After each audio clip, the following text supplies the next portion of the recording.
All right, for this week of the Collector Car Podcast, we are in Hilton Head. It took us a full 19 hours to get here yesterday. Literally spent Halloween over Manhattan. So it was quite a trek, but we made it here. It's a beautiful day and never been here before. I've heard wonderful things, so really looking forward to experiencing it today. And you can see today is Saturday morning. It's not the official car show, and we have this McLaren F1 GTR here. Is just incredible to see today. BMW Motorsports brought a bunch of really cool cars. And there's a lot of cool stuff here, so stay tuned. I'll have some really cool stories from the Hilton Head Concours. Imagine a journey so rare it only happened once. That's the spirit behind Once. Exclusive, one-time only adventures that will never be repeated. Our next experience, American Muscle Legends, takes you trackside with the most iconic cars in history, complemented by luxury accommodations and behind-the-scenes access you simply can't buy. Spots are limited. When it's gone, it's gone. You can learn more at discoveronce.com/muscle. RM Sotheby's is the world's largest collector car auction house by total sales. They are the preeminent market maker of high-quality collector cars and collections, regardless of size or complexity. By working in partnership with the Sotheby's team and its network of 80 offices in 40 countries, RM Sotheby's has established the largest client network of any collector car auction house in the world. Join the RM Sotheby's family by connecting with one of their car specialists at rmsotheby's.com or contact me directly at gstanley@rmsotheby's.com. All right, so I have the featured collector here, Dale Critz Jr. How you doing, Dale? I'm doing great. How about you? Good. We're here early Saturday morning. Thankfully, it's not too busy. I know you will be swamped the rest of the weekend, so I'm so thankful to have 5 minutes with you. Well, we're happy to talk about the cars. We'll be doing a lot of that, so maybe it's good that we're doing it now when I have a voice. Yeah. So, so I'm looking at your collection here. So we've got 7 vehicles. I say Right. Vehicles because they're not all cars, and I see. Well, yes. Yeah, a little bit. Yeah, and I see a lot of BMWs, a lot of race Yep. cars. So tell us a little bit about what we're looking at here. So this is a 72 3.0 CSL Batmobile. It's one of the original 163 that were homologated for the class, but it was not originally built as a race car. It was a street car that was later built up as a race car in 2010. And I've had it for a couple of years, and I bought it so that we can race it. So continuing on the sort of race car theme, this is an interesting car, and in the BMW world, it's sort of famous. It has a name. Normally I don't name cars because they're sort of inventory for me, but I am an automobile dealer. It's called the Willis Wonder. It's named the Willis Wonder. It started life as a 1935 Fraser Nash 315, which didn't look anything like this. There may be a 315 out here tomorrow, though. You can see what it would have looked like. Yeah, there's the Willis Wonder. Yeah, and so Ron Willis, who owned it, after World War II, he raced it, and he would drive it to the racetrack, but he kept wanting to make it faster, and to do that, he needed to make it lighter. So he started out by having some magnesium wheels made. Then later, he actually had a magnesium body for it. Really? I still have the magnesium nose cone. When it was restored, obviously they didn't build a magnesium body. It's got aluminum, but this is what the magnesium body looked like. And later he changed the engine out and put a 2-liter engine from a 328 with a Bristol head on it. So when he raced it in 1951, it was probably the fastest Formula 2 car in Great Britain. Wow. He raced against Alberto Ascari and others of the How scary is it to drive? Oh, it's a dream to drive. It's easy to drive. Oh, that's They have great. right-hand drive, obviously, so you got to shift with your left hand, but it's fun to drive. I mean, it's very light and got a lot of torque. Right. Yeah, it's a lot of fun. Now the next one has a ton of patina and almost this thing's insane. So these next 2 cars are unique, and because I'm from Savannah, Georgia, and they raced in Savannah, Georgia originally. This is a 1908 Chalmers Detroit that raced in Savannah in 1908. It raced in the light car race that preceded the Grand Prize of America Cup that was the no restriction race. The light car race had to have cars that were under 1,200, roughly 1,200 pounds, and they weighed them. And so this is a car that raced, and it looked obviously not a whole lot different than that when it raced. Yeah, how much of this is unrestored original? Well, so the really unique thing about this car is it has a early 1900, probably a 1910 engine. When it was found, there were 3 engines with it. Two of them were boat anchors. The third one had never been run, and so this engine was built to run, and it's not. It's an original engine. Wow, it's just amazing. And so when it was restored, we call it. Restored. They took it apart, put it back together, and pretty much everything you see is original. The wheels are new, made to look old, but other than that, what you're seeing is the car from 1908. And what you're seeing is the ground, because there's no floorboards there. That's amazing. That's really cool. Now, next is an EMF. Now, I've seen one of these in Cincinnati, which we talked about earlier, but this looks like this is a real deal. So this is the car that started this obsession, if you would, or collection. It raced in Savannah in 1911, and wow. And it raced in a light car race also that it called the Tiedemann Cup that preceded the Grand Prize of America Cup, or excuse me, the Vanderbilt Cup in 1911.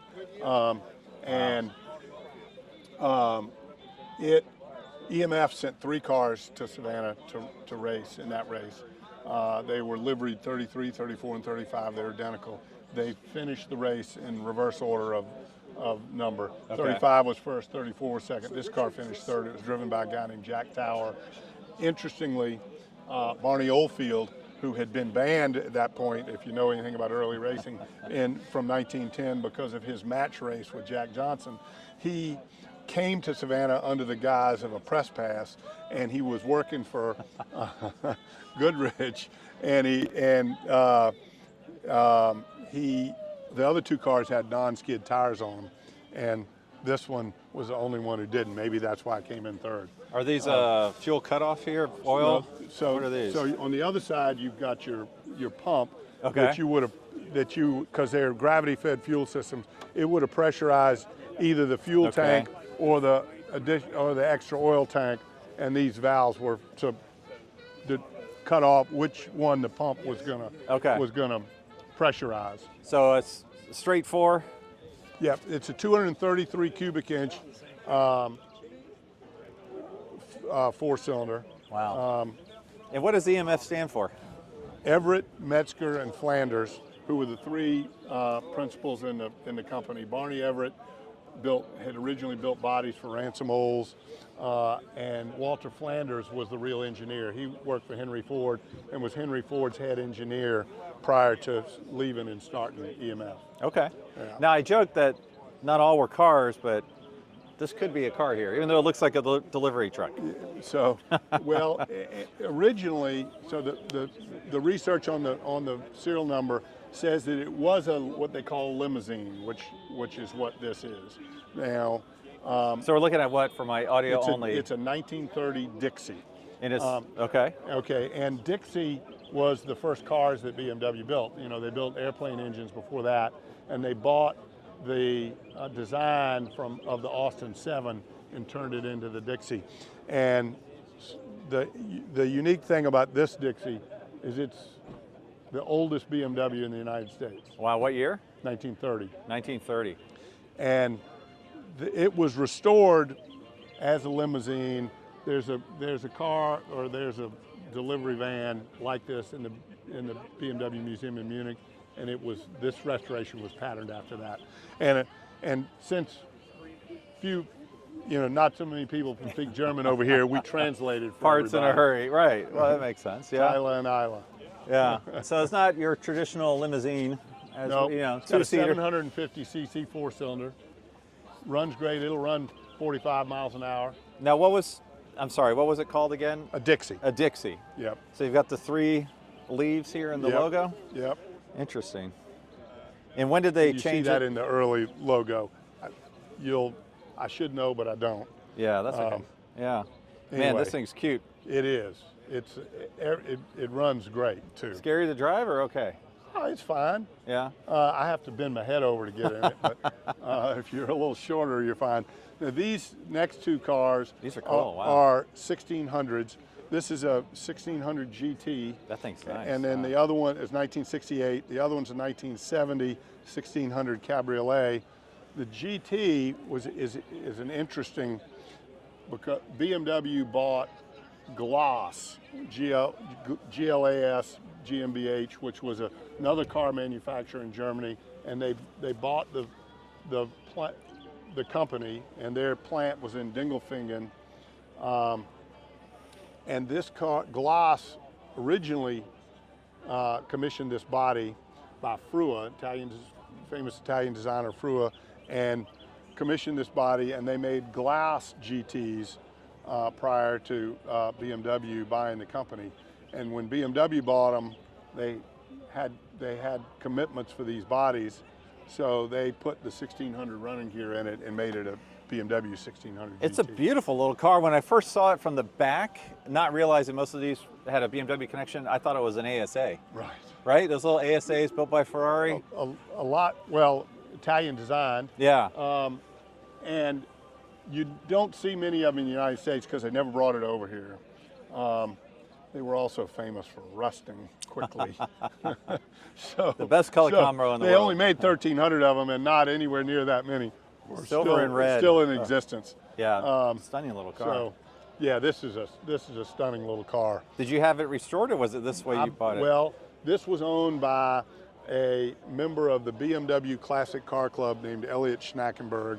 He passed away, and his son was selling his cars. He had both of these cars, and my friend who runs the BMW Classic Car Club, Dirk DeGrin, called me and said, "Dale, you need to buy these cars." And Those are good friends, because if they're friends that know what they're talking about and they give you a heads up. Well, but the first question's always, well, if it's so great, why haven't you bought it? Exactly. He says, well, I already have one. So anyway, I bought the GT. A friend of mine bought this car, also a friend in Savannah, and I knew he would get tired of it after a while, so I ended up with it. And I've just driven this car 700 miles Wow. through the mountains of North Carolina, and it runs fabulous. Wow. And is really bulletproof.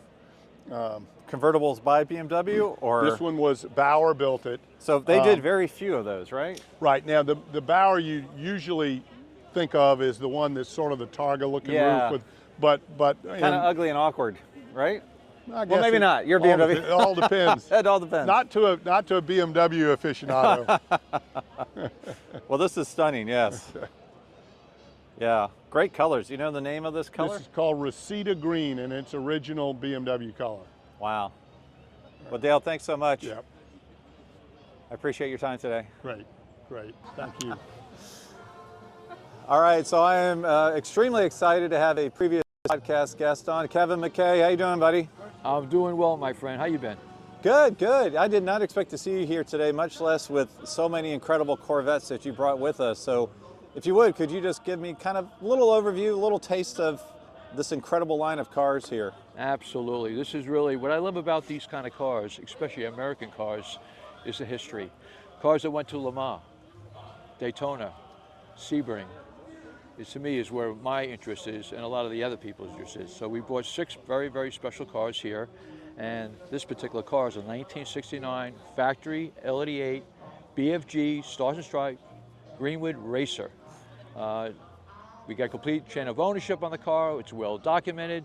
It's restored back to its correct period of time, back in 1972, 1973. This is one of the cars that was one of the tire test cars for BFG tires, actually. Big tire war back in then. This was started the radial tires. Wow.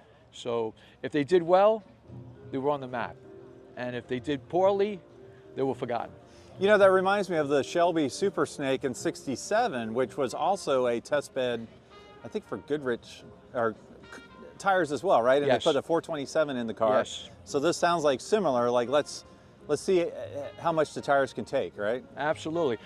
there was another cars like this, painted like the Confederate flag, that were sponsored by Goodyear tires. So it was a big tire war. Yeah, Goodyear. Going on between BFG and Goodrich. So it's kind of cool that the cars have survived. All three have survived. Car number 48, 49, and 50.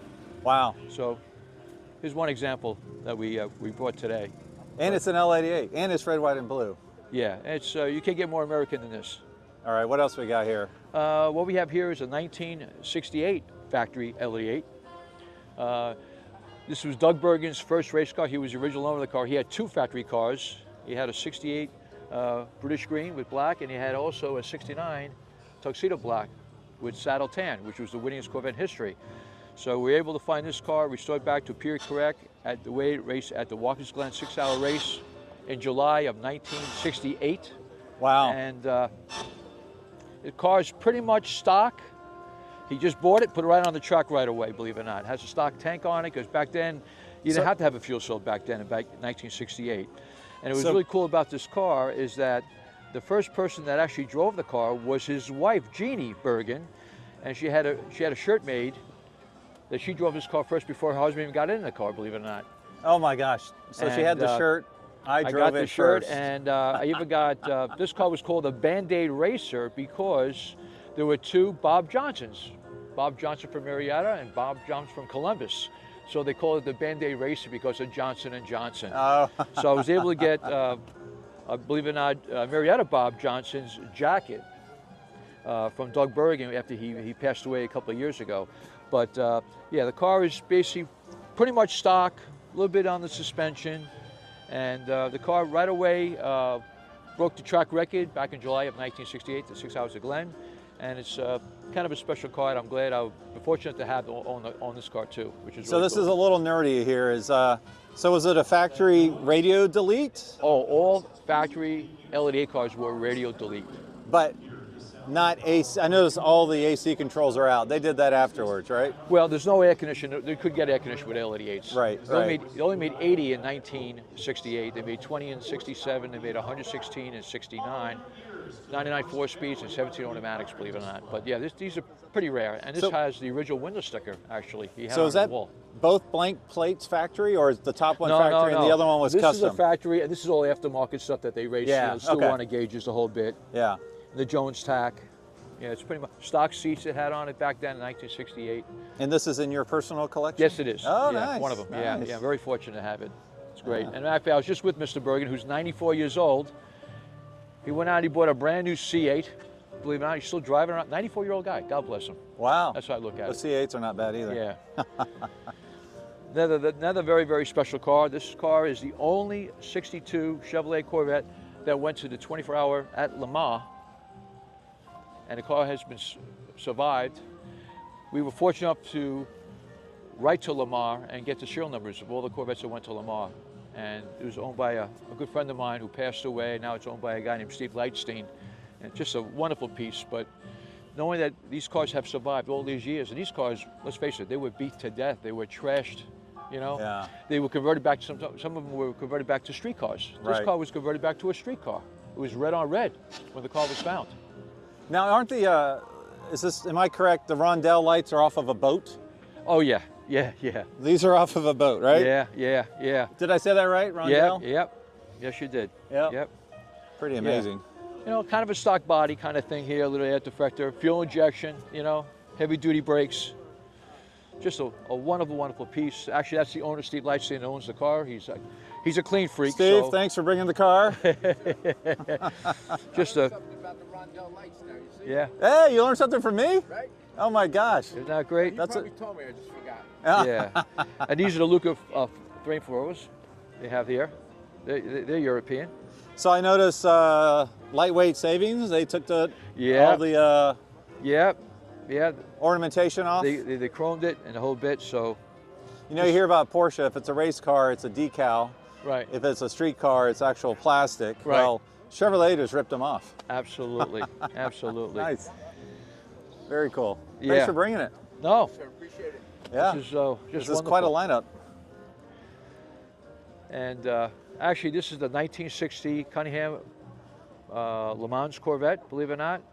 19-year search. We found this car actually in a warehouse in West Palm Beach, Florida, sitting there since 1976. I owned the car for a little bit. I was in a major lawsuit with it. The judge decided I settled out of court, and they sold it they sold At our it auction, RM. at your RM Sotheby's auction house. Went to the original family of Cunningham, believe it or not, Briggs Cunningham. The grandson owns it, Jay Dewey owns it. And here it is back in its original former state at 1960 at Le Mans. So this is the car we met over. That's correct. Because I did not, this is embarrassing, but I did not realize you were a part of ownership. Yes. So when I wanted to review the car for the RM Sotheby's auction, I said, who's the biggest Corvette expert in the world, not knowing it was your car? Yeah. So I called you, and during the interview is when you mentioned you had part ownership of the car. Yes. And it wasn't until that moment I realized, boy, I really am interviewing the right guy, not only because of the expertise, but because of the ownership. Yeah. So It's just a great piece. All three Cunningham cars have survived, believe it or not. We put them all together at Amelia Island a couple of years ago, and that was just such a treat having them together. It was 63 years in the making, having these cars together, actually. Yeah. So it's just really, I'm very blessed. And we went after these cars because we got the show numbers from Le Mans back then. I'm going back 1993. You're quite the detective, yeah. Well, And, I was single at the time, and so my energy we all went into finding a lot of these cars that had a lot of great history. Yeah, and we have mutual friend Dave Snyder, the artist, Yes. who has done a one-off painting for one of the owners of all three cars in a row. That is correct, yes. It's cool to see number 1, 2, and 3 Cunningham cars at Le Mans. Yeah, this is just great. Also, I don't know if you met Mr. Briggs. He's in the car right now. Oh yeah, let's take a look at him. You got to take a picture of him. He's just Nice. he's very focused right now. He's so, holding up pretty well. Yeah, he not bad for about 120 years old. you know, Yeah. So Wow. and B stands for Briggs actually. on Oh, all wow, the cars. okay. Yeah, we got unbelievable documentation of the car. These cars were ordered out of Don Allen Chevrolet right in New York City, believe it or not. Wow. Incredible. So I'll overlay some pictures of it the last time it was seen publicly. Not the last time, but at the auction. This 'Cause- car, you know, I tell people, what was the condition of the car? The car was all there, but it was a train wreck. Yeah. It was severely custom. It was this ugly maroonish brown burgundy color. Yeah. But, you know, the basic heart of the car was still there. Well, talk about some of the clues. Like, wasn't it like the placement of the gas, the gas cap? There was a lot of stuff. Absolutely. Yeah. One of the real neat things on this is this bracket was still there. That was there since 1960. They had 2 coils, 2 remote starters, had a toolkit, had a shovel. They took, they dechromed the whole car, but this was still there. That bracket was still there. That's been there since 1960. believe it or Right. not. And only the Briggs Cunningham race cars had Only. that. And also another thing they did, they took the wiper hole, which is always on the outside. If you look at any other C1 Corvettes, Yeah, on they the go like outside. this. Right. Yep. But what they did was they felt that, doing 140 miles an hour down the straightaway, they took the right side and they moved it into the middle so they would go like this so they wouldn't clash anymore. That hole was still there. Right. It's just incredible. Yeah. And I can go on and on and on with other things that were still with the car. Still had the original blue interior in it. And this car went to Le Mans twice, actually. Went over there practice day in April of 1960. And what happened was they drove around the track. You got to require to go 25 laps before you come in and get any kind of fuel, water, gas, oil, whatever it might be. They couldn't make it. So what they did was they extended the fuel tank in the back of the car. And the inspectors, when they looked at the car back in June now, they never caught the extension. See, in racing, it's not called cheating until you get caught. That's right. Okay? It's called Always remember that. innovation. There you go. Innovation. There you go. So, and everything was dechromed. If you could see, the mirror and the wiper arms, they didn't want any kind of reflection at all. The steering wheel, all the gauges, all the trim around the gauges were all blacked out. So, just really, just took a tremendous amount of hours. And, the last 3 cars we restored at our shop, and our shop is called Corvette Repair in Valley Stream, Long Island, New York. Our website is corvetterepair.com. And I'm just very blessed to have a great team of people that work behind me. So it's all good. Yeah, and you got the jacket. All your stuff is I love the history. top tier. It's fun. So, It's fun. This car we also restored. This is a 1957 car number 3 Sebring, second in class. The gentleman who owned this car had the car since 1964 down in Texas. This car was a drag car after it raced. Carroll Shelby raced this car, believe it or not. Believe it or not. Wow. He's a Ford guy, but he also raced. He was involved a little bit with Corvettes back in '57. Yep. We got a picture of him with his overalls on. Real country boy back in the day. And went to a great home. John Justice owns it out of Rhode Island, and we did like an autopsy party. before the restoration. An autopsy party, I love that. Before the restoration, we had a group of maybe a dozen or so people, experts, look at the car. And what really caught our eye, because there were 3 cars that actually went to Sebring. Car number 3, car number 4, and the practice car, P3. And I had a photograph of the car, which was my smoking gun. 1 photograph, smoking gun. So all these other experts out there were trying to decipher what that car really was. I said, listen to me, I'll know within 5 seconds if that car is the 3, the 4, or whatever. Kevin, we know you're good, but you're not that good. Right. I said, okay. So I'm trying to be a smart ass, right? So they're walking around for a couple hours. They don't know what it is. They know it was a Sebring car because it had the O- number, leaf spring, coil springs, shocks, which only went on the Sebring cars. So I had a picture of a car. Before the race, the car was actually spotless. During the race, there was a big crack underneath the front grill panel. And how that crack got there, because what they do, when they went in the pits, they checked the brakes, right? Maybe had a flat tire. Who knows what they did? So the guy with the floor jack probably went too hard up, cracked the panel. Yeah. You know, it's all about timing. You know, you want to be in, you want to get out. So before the race, no crack. During the race, there's a crack. Car's stripped down of bare fiberglass. I walk over, the crack is still there. Wow. It was repaired, it was still there. Yeah. And I said, I know what it is, guys. I'm going to have a cup of coffee. I'm going to relax. It's like a fingerprint. And exactly, there's a fingerprint. And they're looking at it. He goes, where the hell's McKay? No. Just say you're sorry, you give up, and I'll tell you what it is. All right, Kevin, we give up, we're sorry. What is it? It's number 3 car. Well, how do you know for sure? Hold on. I take out the picture. I say, you see that crack there? Yeah. Here it is before, here it is after. Yeah. There you go. That was it. That was my smoking gun. Plus, there was other things Sure. that were it, but that was really the smoking gun. Yeah. That's amazing. It was really, really, really just an amazing car. So, well, this has been an amazing run of cars here, but I know we're ending on a really spectacular car, right? This car is over the top. One of 2 hyphen SR2s, 1956. So we got here basically a 56, 57, 60, 62, 68, and 69, all in a row here. Just different generations and years. Wonderful car. This car went to Sebring in 1958. Car is purple. What was really neat about this particular car here, okay, Harley Earl had a son who raced a Ferrari back in the 50s. Your dad's a big shot of GM. So the upper brass got on the old man's case. He says, hey, why's your son racing a Ferrari? He should be racing a Corvette. Let me talk to my son. Jerome, you gotta race a Corvette. You're embarrassing me at work, okay? Yeah, but Dad, I really don't like the way to look of the Corvette. I like the look of the Ferrari. He goes, listen, I'll build you something that'll be so over the top, you're gonna love it. So he built 2 high-fin cars. This is one of them. This was the first one built, actually. And of course, when his son saw it, he goes, oh, my dad, this is the coolest car I've ever seen. And then he started racing a Corvette, okay? And after a while racing it, he got rid of it. The car was drag raced for a little while, sold on an open lot. And the car was owned by a gentleman named Rich Mason back in 1987. I remember I was at Monterey looking at the car. And we restored this car too as well, put it back to period correct. But when we stripped the car down, we could see all the purple paint on the car. So right. This car was at Sebring, car number 3, in purple, believe it or not. Sponsored by Nicky Chevrolet, because that was their colors, purple. Just great, just had the Halibran wheels on it, fuel injection, special leather interior, custom material of the car.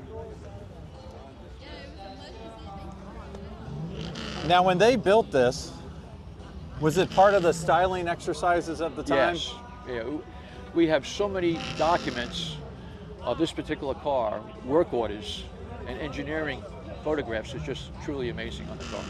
Yeah, it's just such a beautiful car. Yeah, it really, really is. And it's rare that you see the trunk open here. Everyone's got it open. There's the trunk, and there's the Halibran cap. Yeah. And it's really autograph. Good. Just you know, we got the non-DOT tires, NOS tires we were able to collect for the car, and we put it back to its period correct back in the racing day. And special hood and the latches, I mean, this is all functional. I love this part here. Yeah. It's just, what can I say? They also extended the front end a little bit, I think by like 4 inches.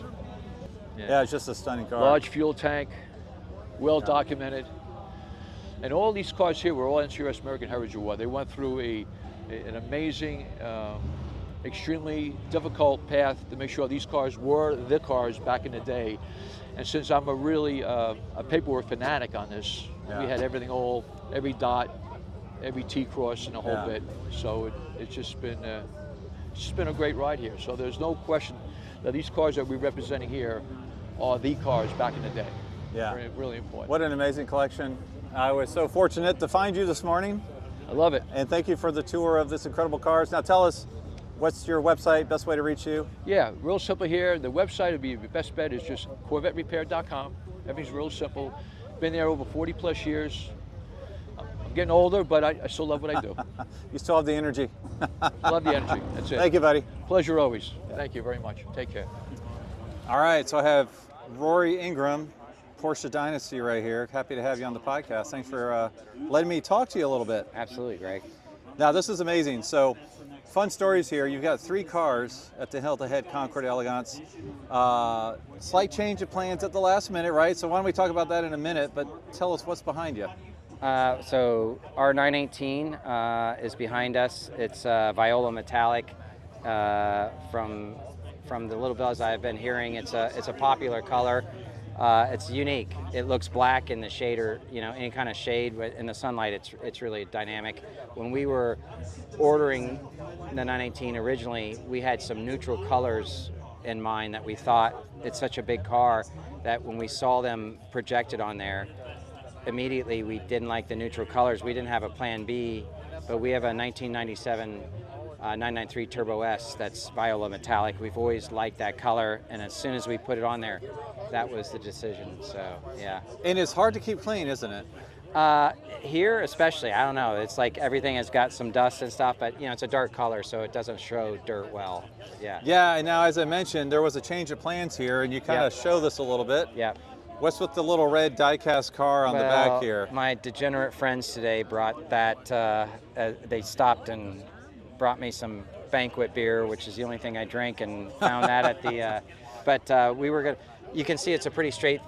If we had the Carrera GT on the other side where the GT2 RS is, the 959S, the 918. So if you had the Carrera GT 959, 918, you have a very straightforward Porsche supercar. It makes total sense. Yeah, right? production kind of, supercar production from Porsche story.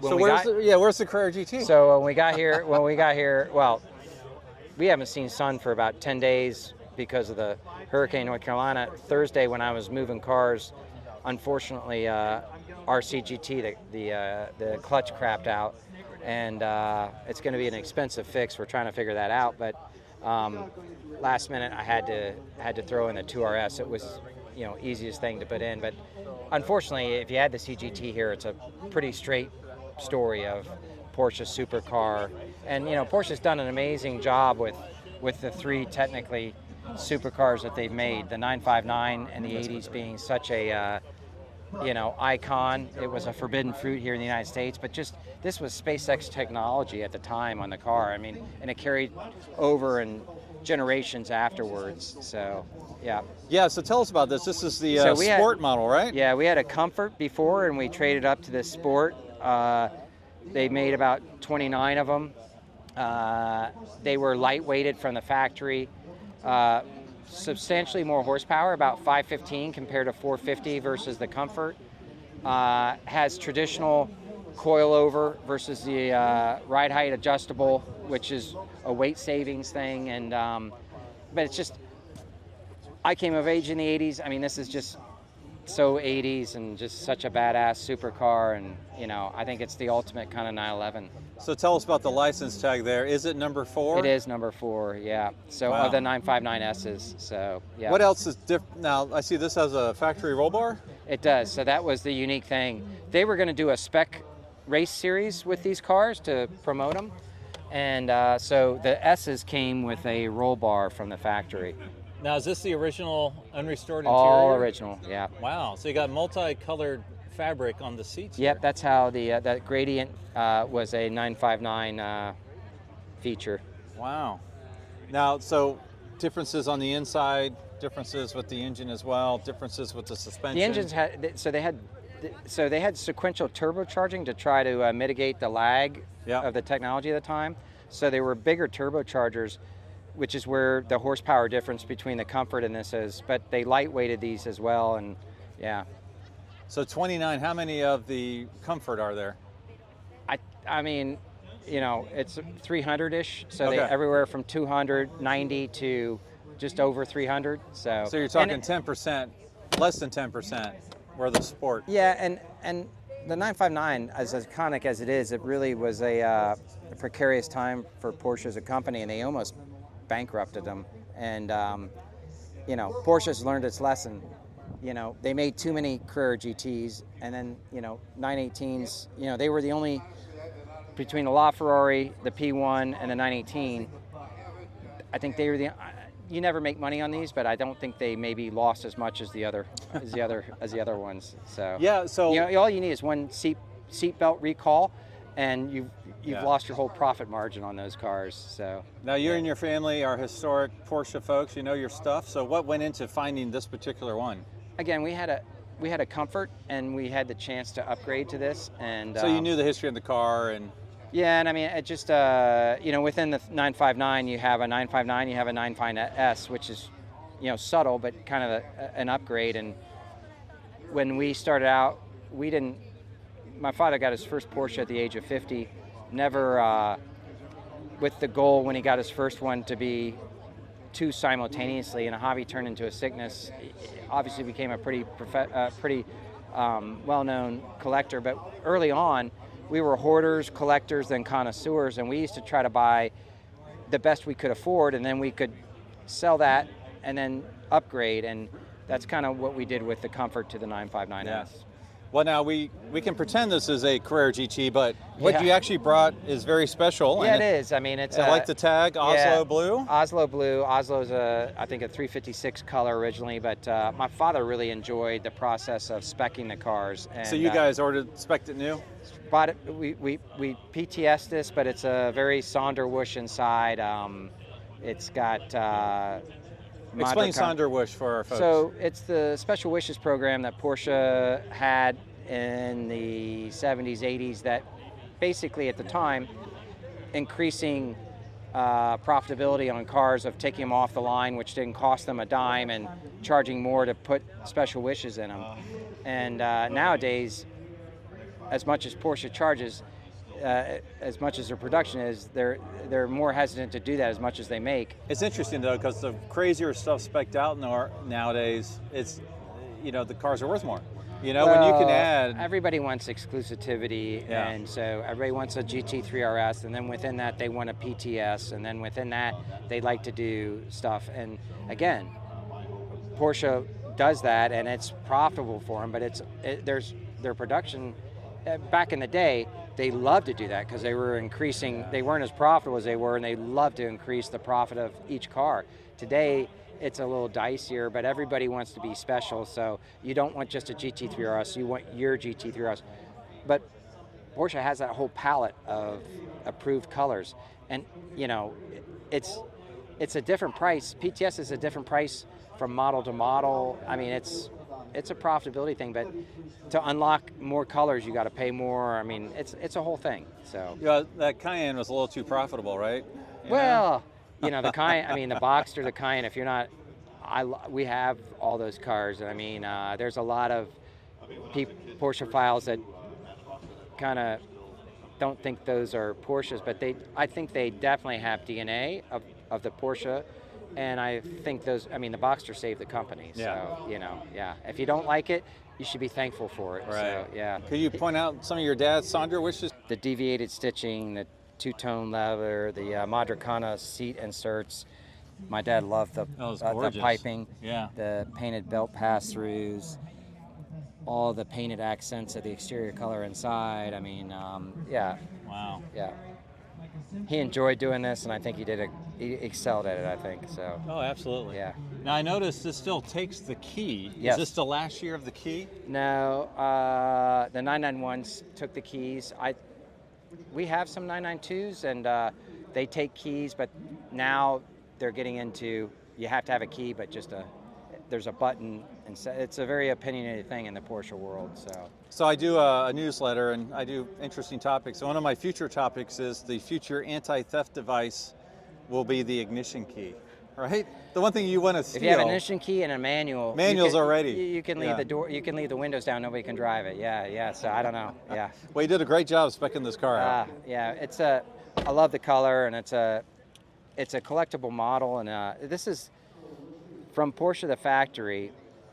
This is the highest horsepower ICE engine, internal combustion, without any hybrid aids. I think the new GT2 RS, the speculation is with their new electrified turbochargers, it'll be a twin turbo electrified turbocharger car. So I think these will become even more collectible.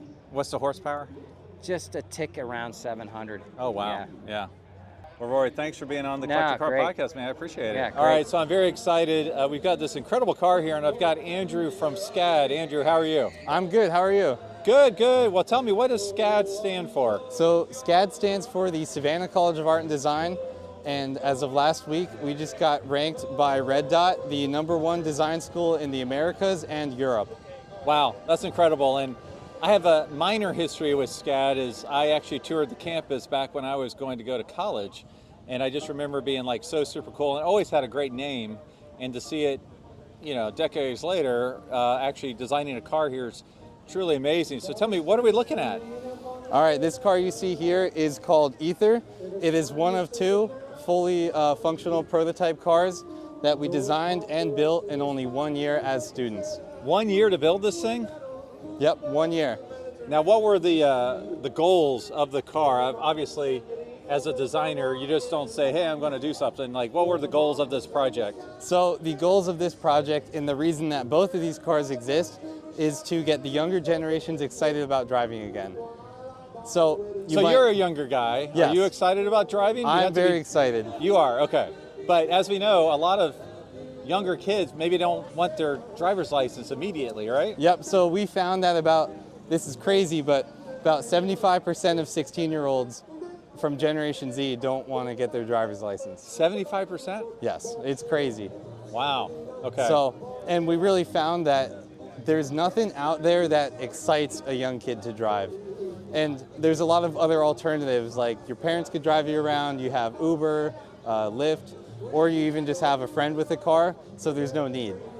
Right, yeah. And so obviously this is an exciting looking car, but tell us a little bit more specifics, like what's it powered by? What was the thought behind the center seat? Okay, so I'll start by speaking to the design of the car.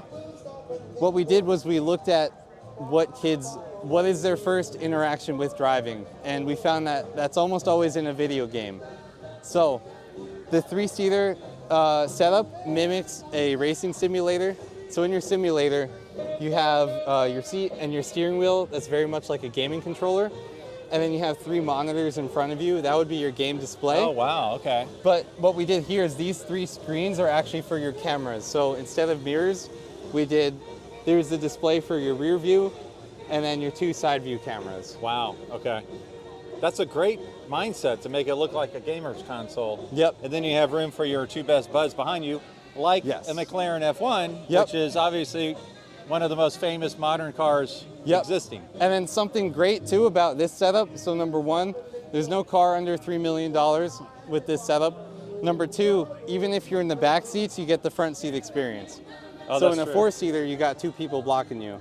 Right, yes. And it's the ideal seating position for driving. Absolutely. Now, I know you mentioned it doesn't have headlights, but it does have some integrated lights here, right? Yep, it's got the DRLs. And these are very powerful. They do light up the road at night. And then what we would like to do is add in the projector lights and the high beams. And so you mentioned to get the attention of the young kids. What about the exterior design that the thought process was, this will grab their attention? So, couple big cues here. Number 1, you could see it's a very, very soft, organic feeling car. It feels very much hand sculpted, like some of the older vintage race cars. So a big car we took inspiration from was the Porsche 917 with a very beautiful organic sculptural front. Then if you look at the rear of the car, it's all open, exposed. We were talking about video games before, And we designed the rear to be very beautiful. Here's our electric motor that sticks out back here, and very much like a gaming computer. Okay, so it's an all-electric motor. Yes, it is. Okay, and you got these crazy, incredible brake lights here. Yep, so those are our taillights. And something really cool, I don't know, you might be able to get it on camera, but if you squat down a bit, you'll see they're in the shape of a Z. Oh, yeah. That's because us, the designers of the car, are from Generation Z, but we also designed the car for Generation Z. Oh, that's super cool. So it's a bit of a maker's mark impression on the car. And then it's hard to see. I'm trying to shine a light here. We actually have this backlit. So this panel, actually, I guess I didn't mention. Oh, the panel lights up? Yes, and so the exterior of the car, as well as the interior, is all 3D printed. Oh, wow. So we 3D printed with large-scale industrial printers, and then we reinforced the panels with carbon fiber. Wow. We did this because I mentioned the car was done in 1 year from sketch to functional prototype. So the blue body printed in 8 different sections, and it only took 1 week to print. Oh, wow. Okay, great. So on a very aggressive timeline, this was a new method of manufacturing that we wanted to pioneer and push and see what we can do. So it's rear-wheel drive? Yes, rear-wheel drive. Okay, electric powered. Yep. Approximate, I can't say horsepower. So it's got the car, some specs about the car. It's 130 horsepower, 180 foot-pounds of torque, but the car is only 1,900 pounds. Yeah, that's what I say. Super so the light. power of the rate, yeah, it's very snappy, very responsive. Now, what does it take to get this street legal? So, because I want one. Yes, this is the prototype. This is not production. A good bit would change if we were to push into production. And what this needs is, I believe right now it would need mirrors. I don't think that the cameras are legal yet. It doesn't have airbags too. You're right. So there's a lot more development that we could do to get it. Now you mentioned this is a ever-going project. You mentioned adding headlights. What are some other stuff that you think would be changed, addressed, improved upon, added in the future?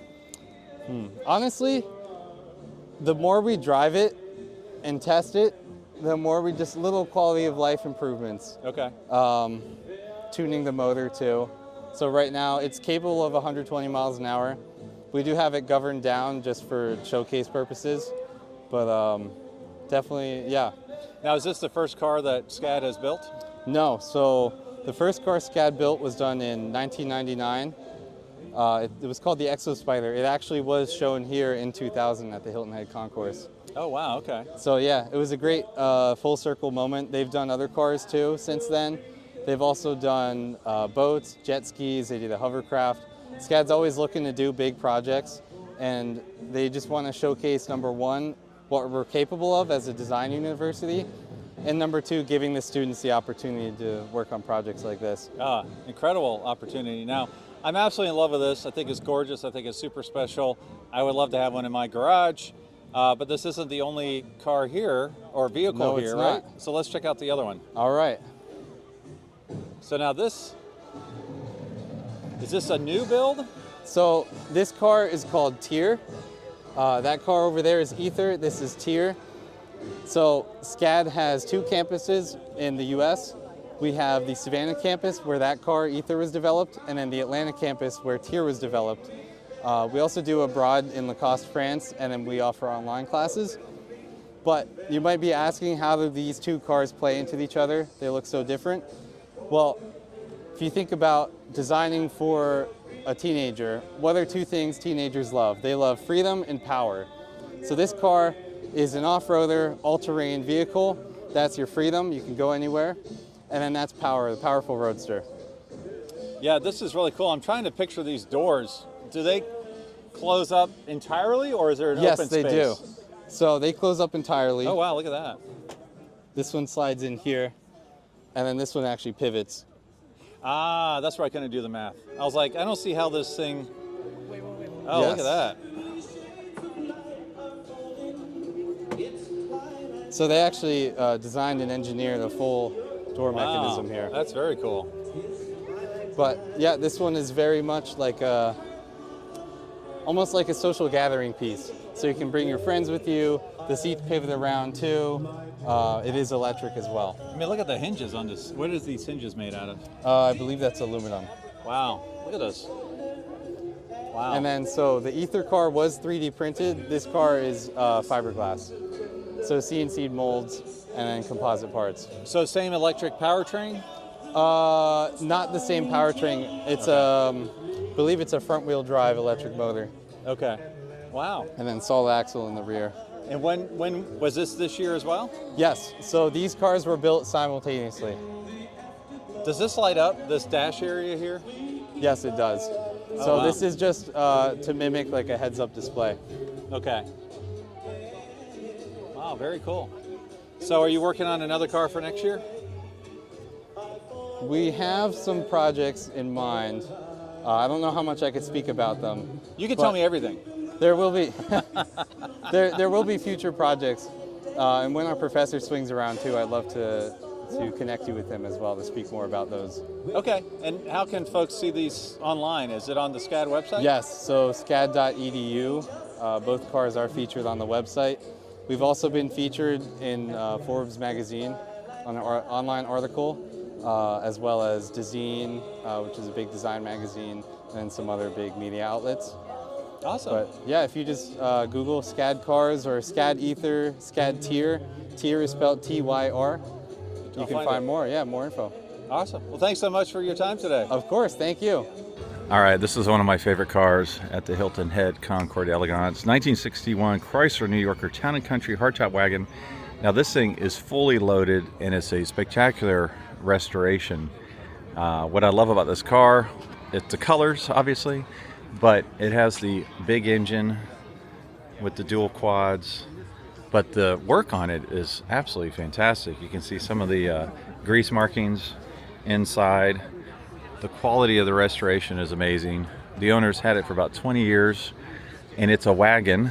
It's a no-post wagon, which apparently was only for about 3 years, but fully loaded with options, including driver and passenger swivel seats. He just had the radio playing, the record player playing, factory AC. It has a limited slip rear end, and yes, it does have the third row in the back, but it's the big fin car here. Look at this thing.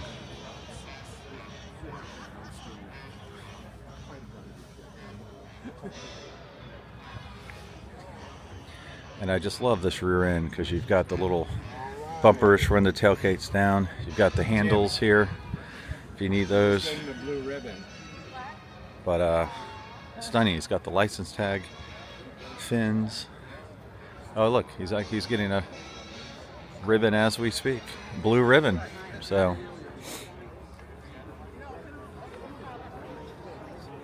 there we go. It's got all the options on it.